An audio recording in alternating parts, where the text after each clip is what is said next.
por tudo. Irmãos, eu quero continuar o tema de domingo passado. Não sei quantos de vocês estavam aqui, então a gente vai fazer uma recapitulação breve, tá bom? Eu prometo que não vou passar das 9 horas. Nós estamos falando então desse tema que é permanecendo em Cristo, certo?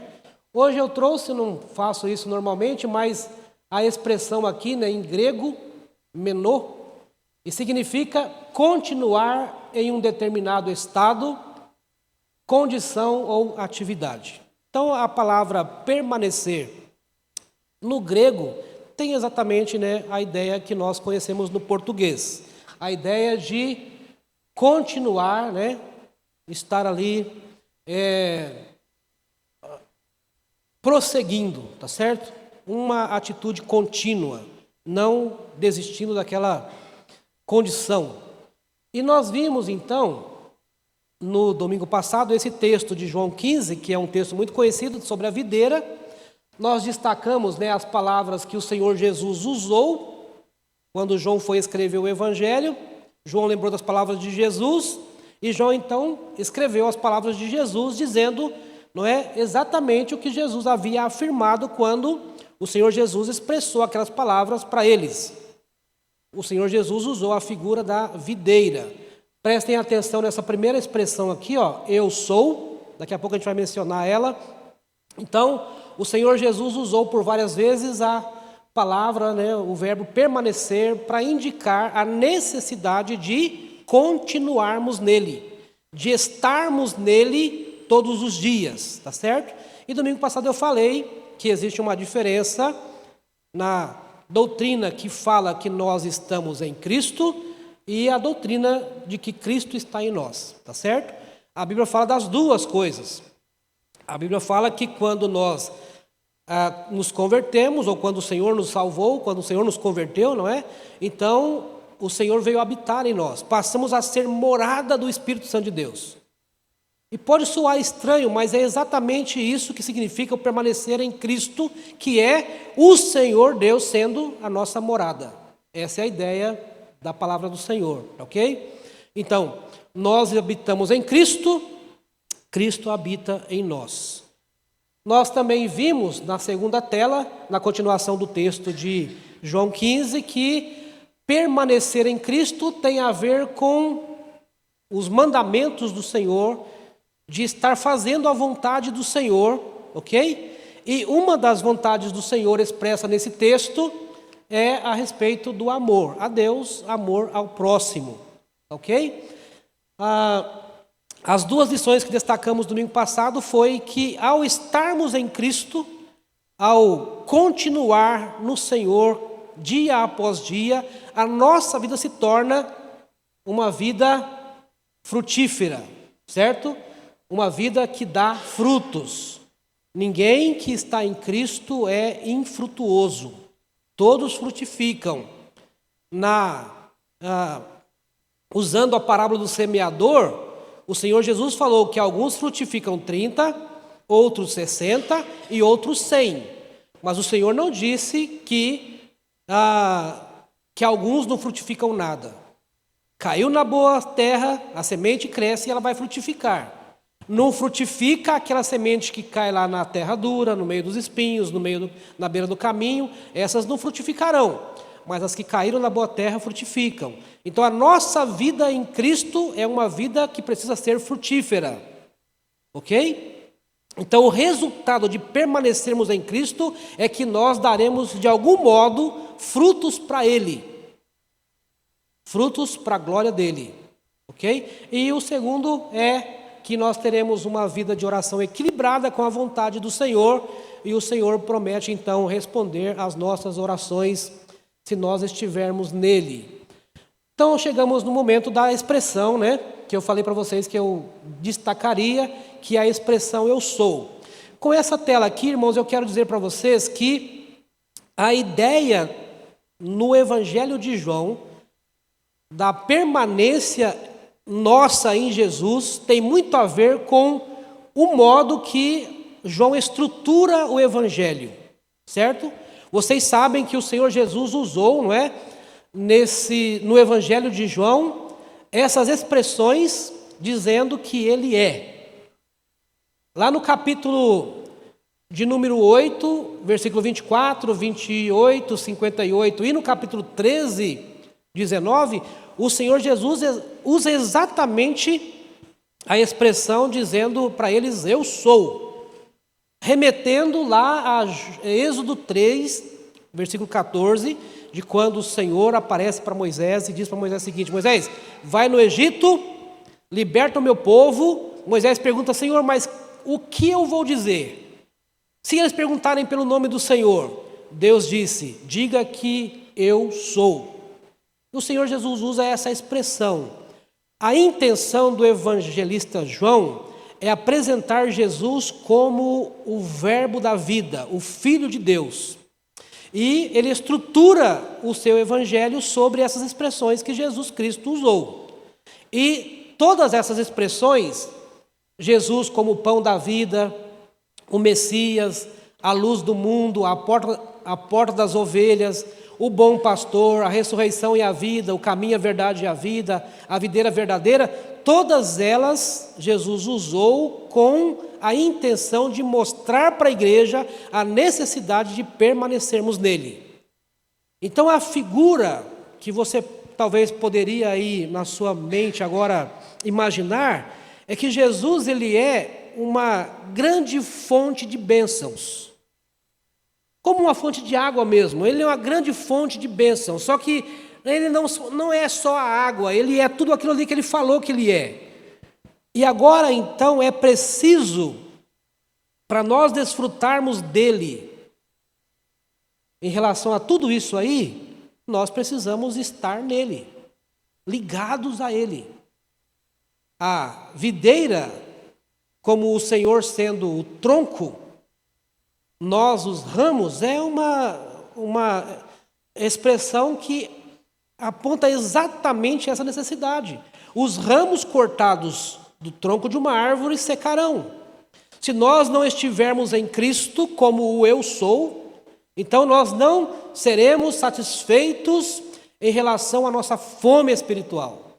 Nós não teremos o líder que nossa alma necessita e carece. Ele é o Messias, o prometido, o enviado, aquele que o Velho Testamento inteiro fala sobre ele.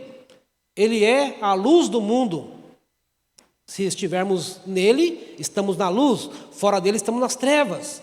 E assim por diante, meus irmãos. O Senhor é, de fato, tudo aquilo que a nossa alma, tudo aquilo que nós, como seres humanos, feitos pelo Senhor, seres compostos de espíritos, necessitamos. E somente no Senhor nós seremos satisfeitos. Mas para isso, há necessidade de permanecermos constantemente nele. Ok? Mas também, irmãos, a primeira e a segunda carta de João, também escrita lá no final do século I, também traz muitas lições a respeito da necessidade de permanecermos em Cristo. Esse era o pensamento central de João no final do século I. João não esqueceu a mensagem de Jesus de João 15. Quando ele escreveu o Evangelho, ele falou, Jesus precisamos estar nele. Quando ele vai escrever a sua primeira carta, a sua segunda carta, ele continua destacando isso. E eu não sei se você já alguma vez parou para ler as cartas de João. Você pode ler rapidinho, não é? Uma sentada você lê as 3, curtinha. A hora que você for fazer isso, pega uma caneta, sublinhe lá a palavra permanecer e a palavra amor de novo. O Marinelson até não foi combinado, ele até usou o texto que eu vou destacar aqui hoje. Não é? Adiantou a nossa leitura. Não precisaremos ler o texto de 1 João 4. Por várias vezes, se você prestou atenção, você leu lá. Permaneça, permaneça, permaneça. E por mais de 20 vezes, João, na sua primeira e na segunda carta, ele usa a expressão permanecer em Cristo, continuar em Cristo. E também as cartas de João, a primeira e a segunda, está estruturada sobre esse pensamento. Então, olhe só, Permita-me, por favor, destacar alguns versículos.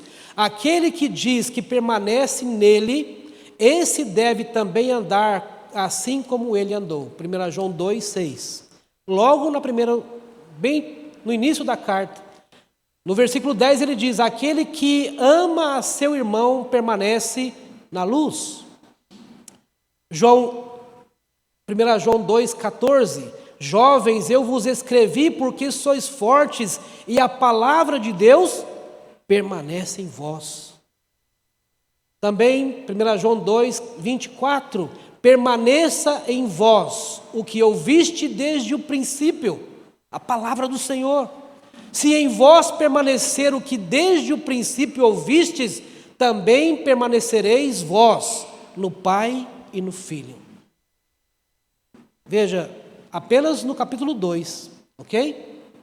Tem mais no capítulo 2, olha só. A unção de Cristo permanecendo no cristão é como... Aqui eu não escrevi o versículo, tá bom? Eu só destaquei algumas lições e você depois pode conferir. O texto aqui fala da unção do Senhor no cristão.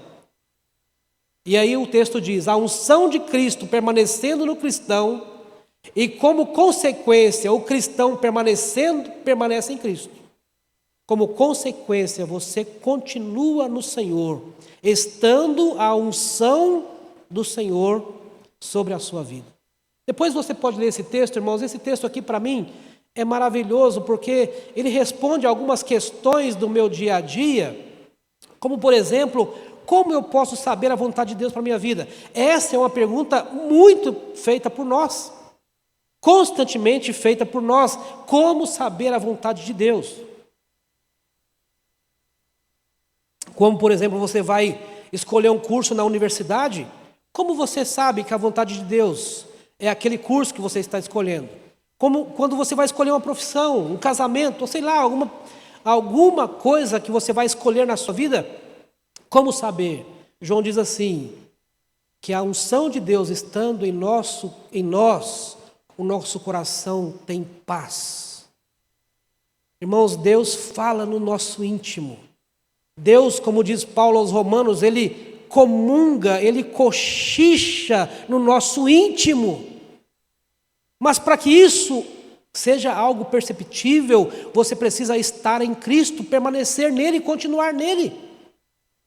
Porque, irmãos, existem tantas vozes que estão confundindo todos nós. E nós precisamos estar sensíveis para ouvir esse sussurro do Espírito Santo de Deus.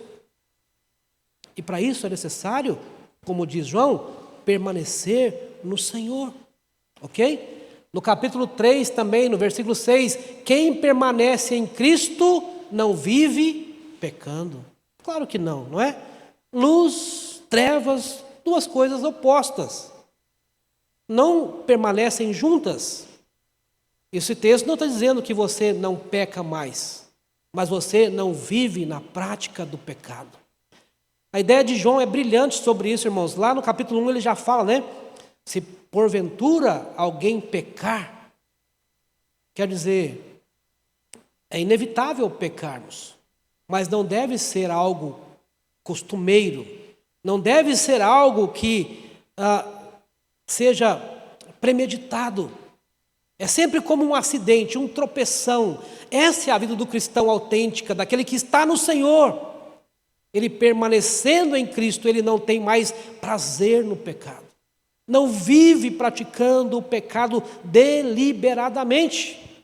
Se for preciso travar uma guerra até sangrar, Hebreus diz, traça essa guerra, sangre, mas não ceda. Mas isso vai acontecer se nós de fato estivermos em Cristo. No capítulo 3, versículo 9, pois nesta pessoa permanece a semente divina, a pessoa que está no Senhor.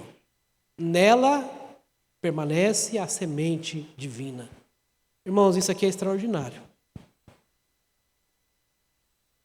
Depois você dá uma olhadinha, por favor, o que significa isso aí.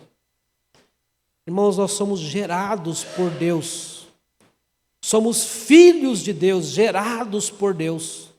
O apóstolo João, lá no capítulo 1 do seu evangelho, ele diz que a todos quantos receberam Jesus, Deus lhes deu poder. Poder ali é dínamos, dinamite. Deus lhes deu poder, também pode ser, Deus lhes deu autoridade para que fossem feitos filhos dele. Deus nos gerou. Você não tem prazer em olhar para o seu filho e ver qualidades suas nos seus filhos? Quando eles acertam, a gente fica feliz, né? Lá em casa a gente faz uma brincadeira, né? Quando os nossos filhos acertam, eu falo, ó o Monteiro ali, né? Aí quando erra, eu falo, ó lá o Venuti. Brincadeira, né, irmãos? É lógico. A Marina faz a mesma coisa comigo, né? Mas assim, nós temos prazer de ver características nossas nos nossos filhos. Nasceu o filho do Cleiton, meu irmão que mora lá em Campo Grande, a igreja conhece, e Cleiton fica todo cheio quando alguém fala assim, ah, como parece com você, Cleiton. Fica feliz demais, não é?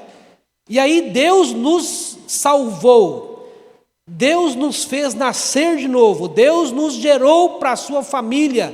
O que Deus quer ver em nós? Características que pertencem a Ele.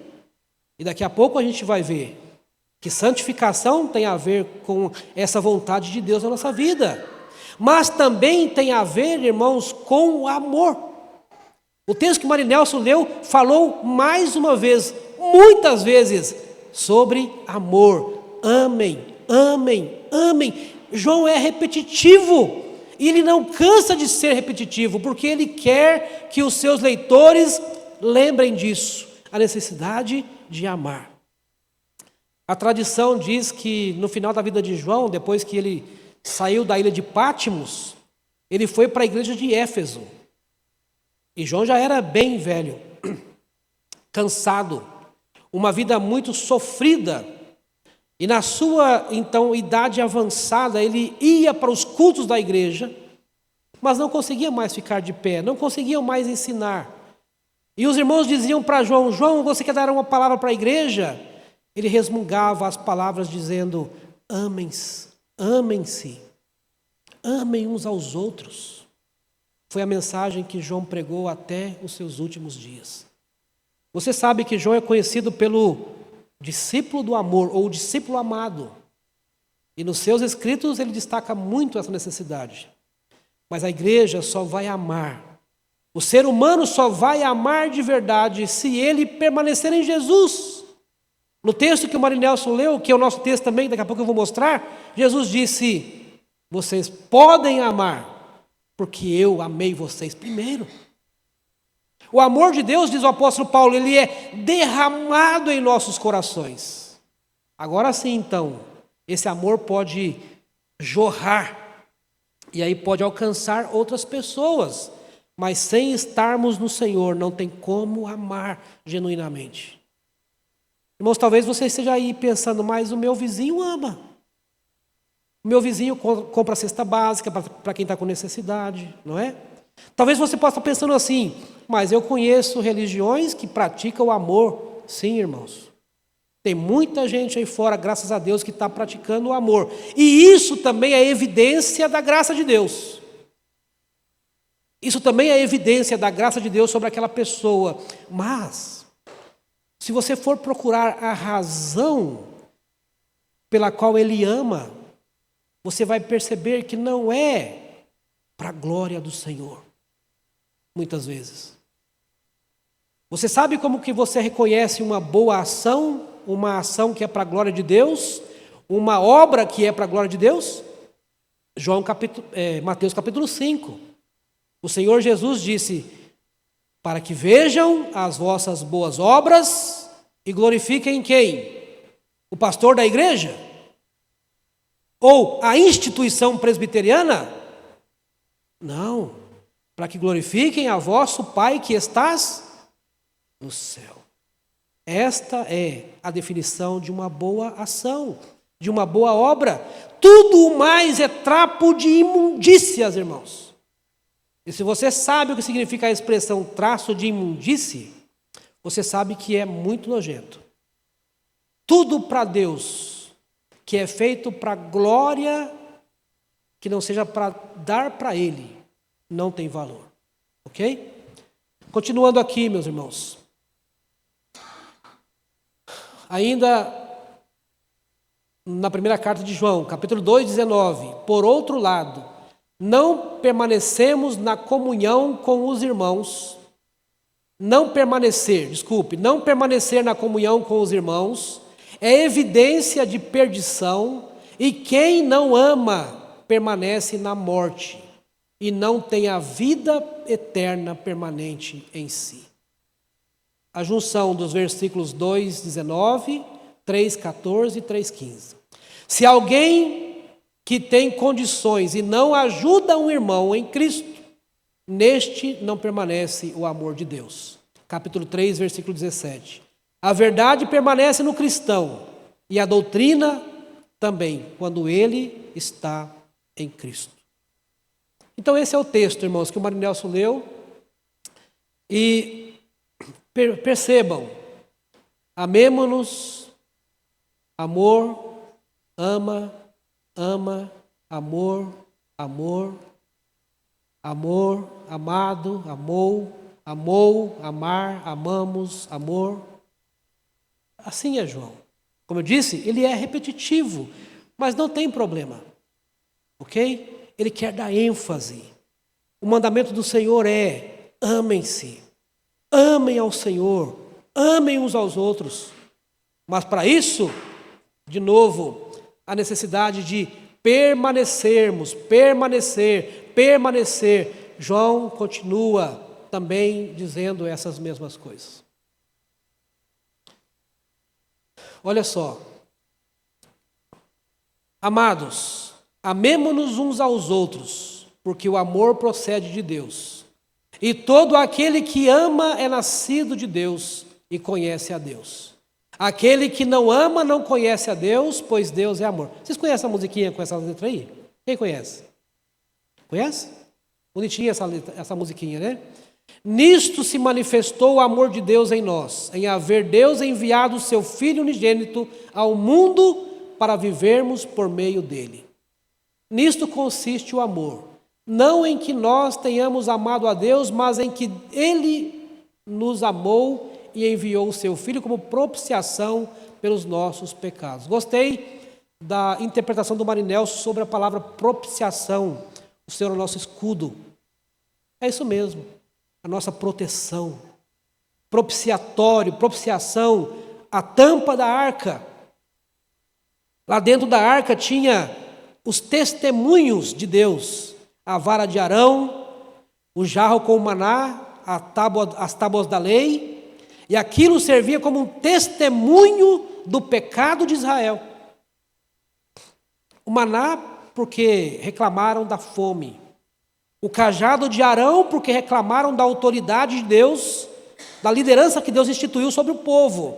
As tábuas da lei, porque Deus estava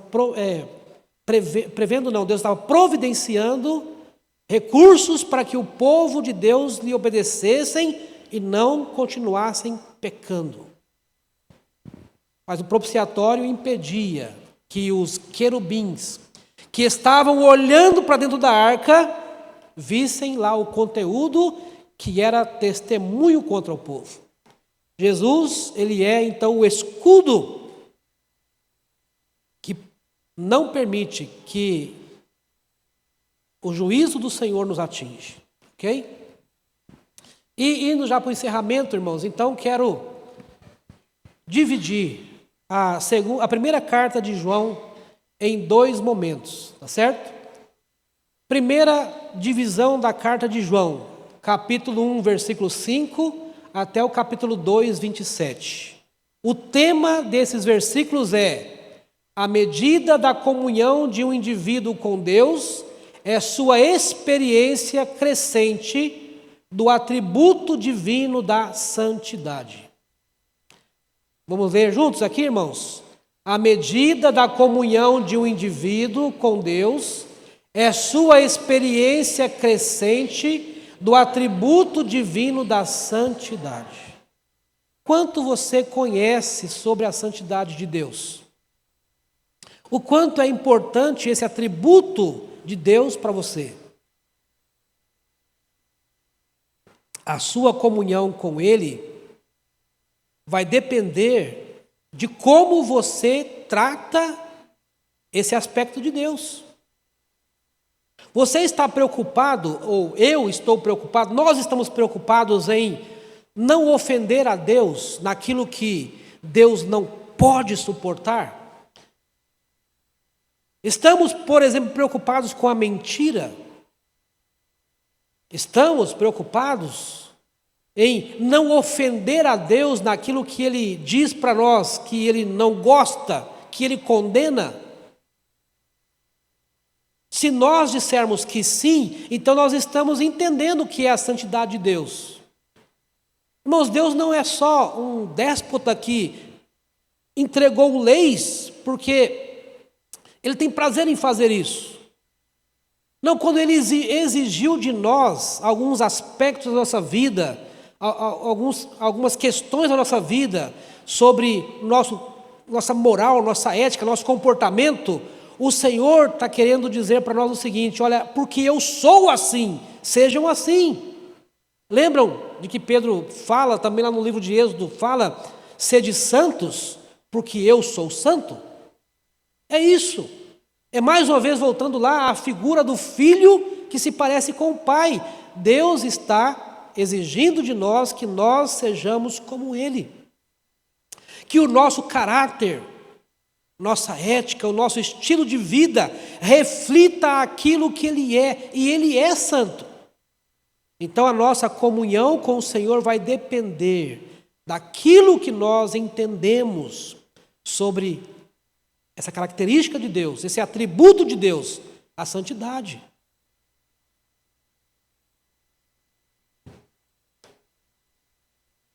Você, irmão, como filho de Deus, você está garantido como um salvo. Você vai chegar no céu, isso é fato. O Senhor te salvou e o Senhor te salvou para sempre, isso é fato. Mas, meu irmão, a vida com Deus aqui vai depender do tanto que você está, de fato, ligado a Ele. Que padrão de vida cristã você quer? Hoje de manhã lá no projeto a gente conversava, a Carlene que está aqui com as crianças, a professora da APEC, ela falou para mim e para o Luciano que ela está se preparando para ir para a Romênia. Porque hoje na Romênia, segundo ela, a Romênia é um país aberto para o Evangelho. E ao redor da Romênia, todos os países são fechados. E então os missionários estão usando a Romênia como um ponto de apoio para alcançar os países que estão fechados. Mas se você pegar a história da Romênia de anos atrás, irmãos, a Romênia era o pior país daquela região. Era uma cortina de ferro. O Evangelho não entrava. E Deus levantou um homem. Se você quiser depois procurar, eu vou falar o nome dele, talvez eu erre, eu não sei muito bem a expressão, mas é Richard Wurmbrand. Esse foi o homem que Deus usou para derrubar as muralhas de ferro da Romênia. Só que, irmãos, ele pagou caro demais. Ele pagou caríssimo, sofreu, ficou preso dezenas de anos, comendo rato. Ele passou pelo comunismo, pelo materialismo, e cada um o tratava ainda pior. Até o dia que a Romênia abriu os seus portões, e o Evangelho está lá hoje, é um país considerado cristão. E hoje a Carlene pode se preparar para ir para lá, abençoar outras vidas, ok? Por quê, irmãos? Porque pessoas como Richard entendeu que havia a necessidade de estar perto de Deus, estar em comunhão com Deus, porque ele entendeu que Deus é santo, ok? A segunda parte da primeira carta de João, meus irmãos, começando do versículo 28 do capítulo 2 até o final, capítulo 5, 17, fala que a medida da comunhão de um indivíduo com Deus é sua experiência crescente do atributo divino do amor. A primeira parte destaca a santidade de Deus, a segunda parte destaca o amor de Deus. O texto que foi lido na liturgia, e também agora há pouco eu mostrei, está dentro desse contexto aqui. E o destaque lá é o amor de Deus. Mas tanto a santidade, quanto o amor de Deus, para nós de fato vivenciarmos como igreja a necessidade de permanecer, de continuar no Senhor. E meus irmãos, continuar, permanecer, implica da nossa parte atitude, ação. O Senhor Jesus, lá em João 15, ele está advertindo os discípulos: permaneçam, continuem em mim, não desistam. Aquela expressão que várias vezes é encontrada na Bíblia, né? Sejam fortes. Paulo, escrevendo aos Romanos, no capítulo 16, ele usa uma expressão extraordinária, ele fala: sejam homens. Porque para viver para o Senhor, irmãos, é preciso atitude corajosa e disposta. Eu estou estudando um assunto que o Novo Testamento trata bastante, principalmente no livro de Apocalipse, que é a figura dos mártires. E você sabe que lá no Apocalipse tem uma expressão que é muito usada, que é: permaneçam até a morte, se precisam for. Os mártires, Apocalipse capítulo 20, diz que eles reinarão com Cristo durante 1000 anos. E eu fico bastante preocupado, porque, irmãos, me permita dizer, você está muito aquém, muito longe de uma vida de mártir. Dá para ser vizinho desse povo lá no céu, será? A gente vai estar lá, eles também estarão, porque todos serão salvos pela graça, mas dá para ser vizinho deles lá? Homens e mulheres que dispõem a morrer por Cristo, que atravessam os oceanos, vão lá para a janela 1040, sabendo que se forem pegos morrerão, e morrem dezenas, centenas, milhares, todos os anos. Eles são fiéis até a morte, porque estão permanentemente em Cristo, vivendo para Cristo. Irmãos, o estado da igreja brasileira é lastimável, porque estamos vivendo um momento que qualquer coisa que se exige de membros é uma razão para o membro fazer biquinho e não querer mais. E o Senhor Jesus exige de você que você seja fiel até a morte. Como é que fica isso? Nós dizemos sempre, né? Se o louvor não foi bom, e graças a Deus aqui os irmãos não têm problema com isso, graças a Deus nosso louvor é maravilhoso. Mas se você vem no culto e o louvor não foi bom, não volto mais. Se a pregação não for condizente com aquilo que você espera, não volto mais. Se a liderança chamar você para uma conversa sobre alguma coisa que ouviu, que viu, já não vai mais. Mas o Senhor pede de nós o quê? Seja fiel até a morte. Nessa expressão Jesus está dizendo: permaneçam, continuem em mim. E já indo para o encerramento, que já são 9 horas, encerro agora. A comunhão com o Deus de amor é desfrutada pela prática constante do amor fraternal que procede de Deus. Você quer estar em Cristo? Então, continue na prática do amor fraternal.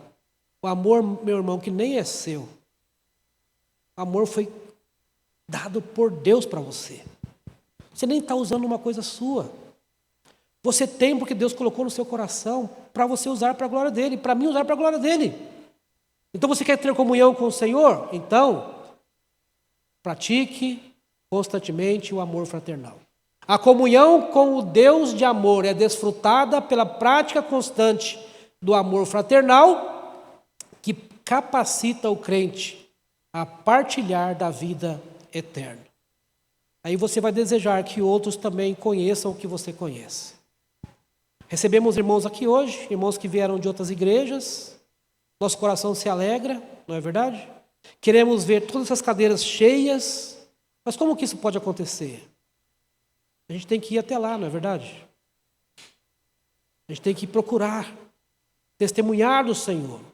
Mas isso também só é possível se houver amor de Deus em nossos corações. E para encerrar, a comunhão com o Deus de amor é desfrutada pela prática constante do amor fraternal, que capacita o crente a experimentar plenamente o amor divino e plena segurança.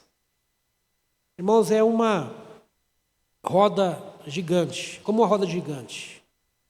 O Senhor te deu amor, você participa desse amor com alguém, e esse amor volta para você. Por exemplo, quando você vai numa visita, quando você vai abençoar alguém, não é verdade que você sai de lá mais abençoado do que abençoou? O seu coração não volta de lá transbordante de alegria porque você fez? O Marinelson falou aqui da satisfação de quem participou lá dos trabalhos no projeto ontem e hoje. Realmente foi maravilhoso, irmãos. Ontem tinha gente lá que as cadeiras que o projeto tem não deu. O nosso coração se alegra. A gente chega em casa para dormir com o coração aliviado. Que bênção foi fazer esse trabalho, mostrando para aquelas pessoas o amor do Senhor. Porque o amor saiu de nós, passou por outras pessoas e volta para nós. Mas é preciso que tenhamos comunhão com o Senhor e permaneçamos no seu amor. Que Deus nos ajude, irmãos, a vivermos para a glória do Senhor dessa forma. Continuamente nele, vivendo para ele.